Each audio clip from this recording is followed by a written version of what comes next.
Hello everyone and welcome back to English Pod. My name is Marco. My name is Catherine, and today we're talking about something that has always been very confusing for me. For me as well. I don't understand very well what this is about. We're going to be talking about time zones and a little bit about daylight savings time. Before we get started, though, let's take a look at this phrase in today's vocabulary preview. Vocabulary preview. All right, so the phrase is daylight savings time. Okay, so we're trying to save daylight, pretty much. That's right. So this is the time of year when we change our clocks. Mm-hmm. What does that mean? That means in the fall, there's a special day, and everyone has it on their calendar, and we change the clocks. We put them back 1 hour. So if it was 8 o'clock, now it's 7 o'clock. Okay, so everything is earlier, starts earlier. Yes. And that's basically to take advantage of the daylight, right? That's why it's called daylight savings time. Exactly. And so that's for the winter. And then when the winter is past, we change the clocks again. We have the spring daylight savings where we change our clocks ahead. Okay. So it sounds kind of complicated. Many countries don't have daylight savings time. They don't change their clocks at all. But we're going to be talking about this in a little bit more. So why don't we listen to our dialogue for the first time?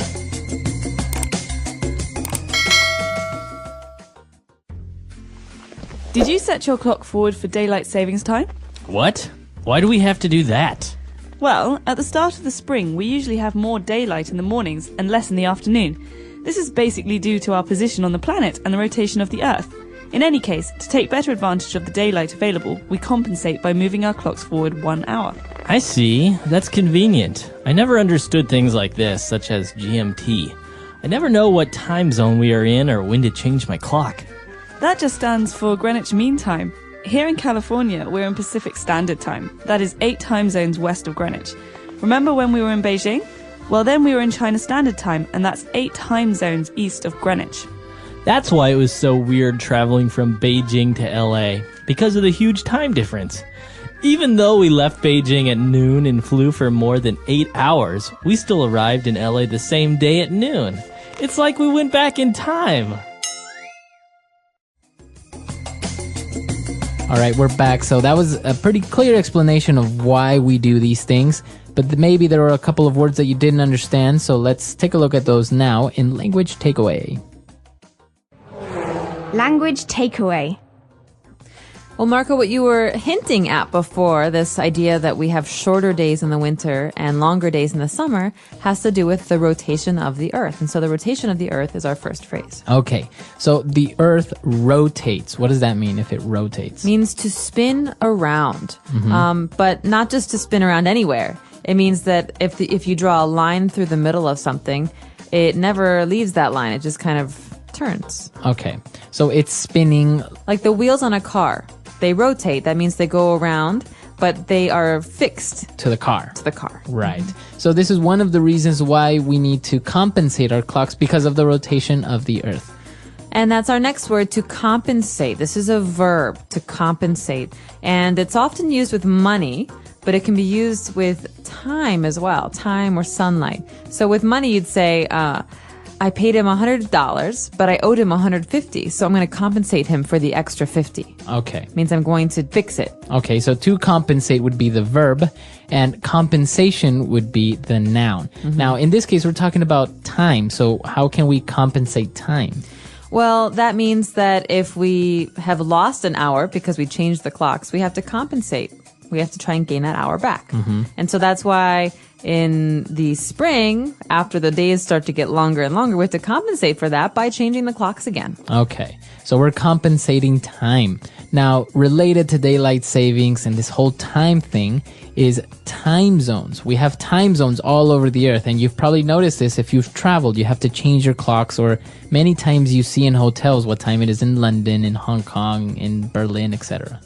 And this makes a lot of sense because, like we said, the Earth is rotating. And so if it's daylight in Moscow and it's nighttime in New York, obviously it's not the same time. Right. So to compensate for this difference, we have different time zones. And each time zone is pretty much an hour or so, and half an hour different from the next one. Right. So most countries actually have different time zones throughout their country, unless they're small that they don't really need to compensate any change. Or, for example, China, just to unify everything. It's a big country, but they have one time zone, China Standard Time. Exactly. But in the United States, we have 4 time zones. Right. All right. So that's time zone. And now related to time zone is time difference. Okay, well, think about math here. Difference is a word that we use in math. And a time difference is the amount of time, that means how many hours there are between one time zone and another time zone. So, for example, Beijing and New York City.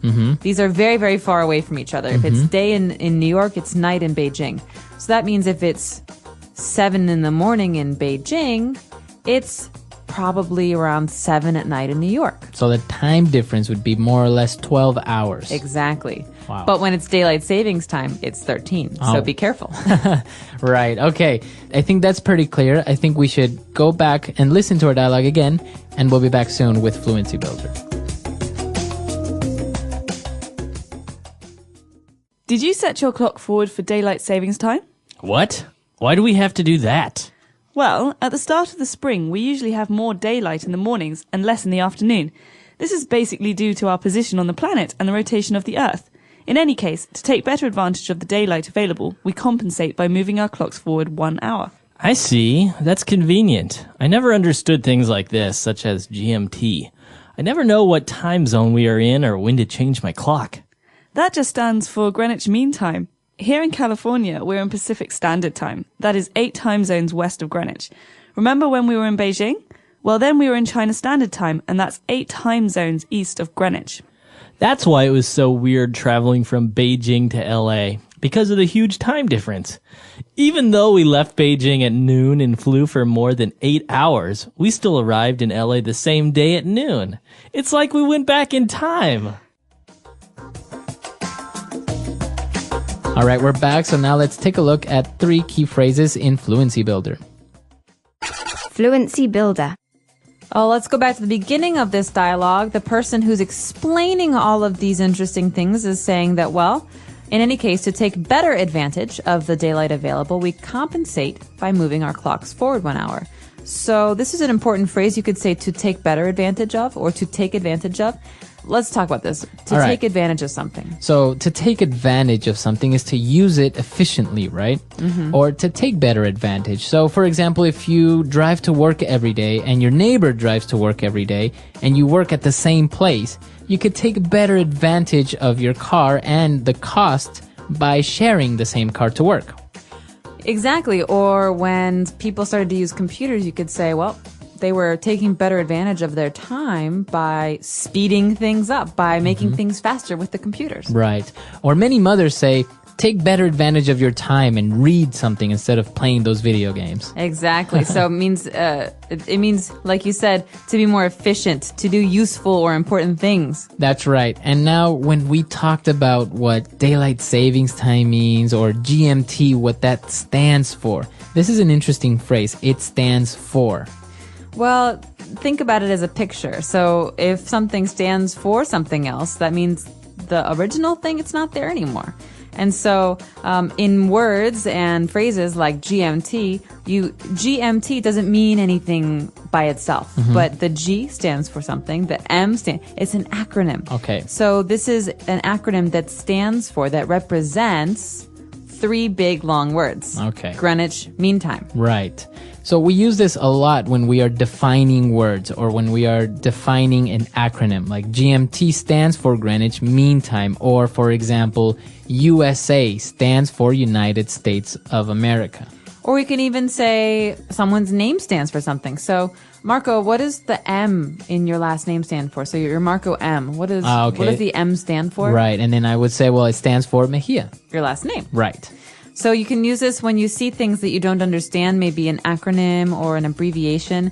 Like, does Kathy stand for Catherine? Yes, Kathy stands for Catherine. It's a short version of Catherine. Cool. All right. And well, now talking a little bit more about time, you've maybe seen the movie Back to the Future, and this is what it's all about, to go back in time. To go back in time. So we went back in time. This is what the person says about the flight from Beijing to LA. What's interesting is that to go back in time is kind of a fixed phrase. We always say it like this. So we could say, if you went back in time, where would you go? What Right. time? What place? Right. So to go back in time, you usually use it like this. Now, what if I wanted to say to go into the future? Could you say go forward in time? You could go forward in time or you could go into the future. Right, go into the future. So remember, if you want to talk about going back in time, is usually traveling to the past. Exactly. All right, so that's all the phrases we have. Why don't we listen to the dialogue for the very last time?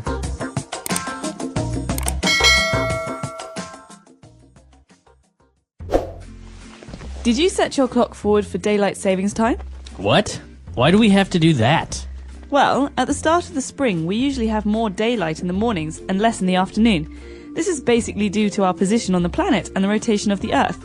In any case, to take better advantage of the daylight available, we compensate by moving our clocks forward 1 hour. I see. That's convenient. I never understood things like this, such as GMT. I never know what time zone we are in or when to change my clock. That just stands for Greenwich Mean Time. Here in California, we're in Pacific Standard Time. That is 8 time zones west of Greenwich. Remember when we were in Beijing? Well, then we were in China Standard Time, and that's 8 time zones east of Greenwich. That's why it was so weird traveling from Beijing to LA, because of the huge time difference. Even though we left Beijing at noon and flew for more than 8 hours, we still arrived in LA the same day at noon. It's like we went back in time.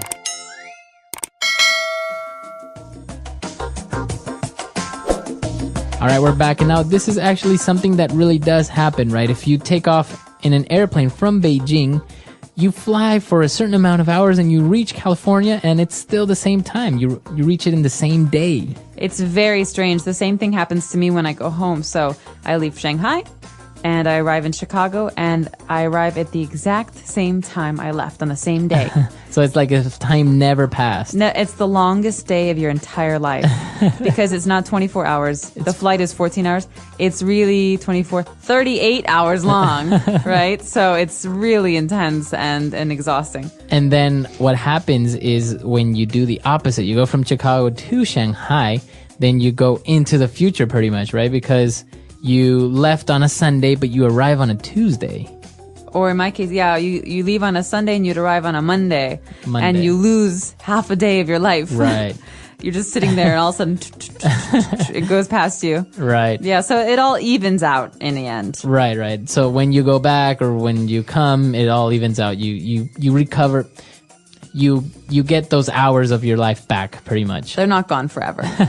All right. So if you guys have any questions, any doubts, you can send us an email at englishpod@praxislanguage.com or come to our website, englishpod.com. We hope to see you there. Ask away. And until next time, everyone. Bye.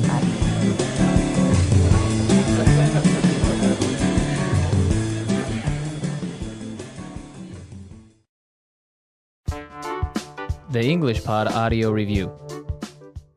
Listen to the meaning, then say the vocabulary word.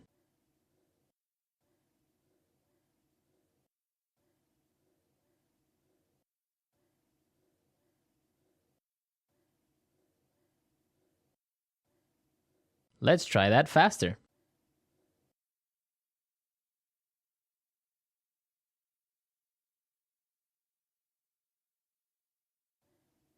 Now say the word and hear it in a sentence.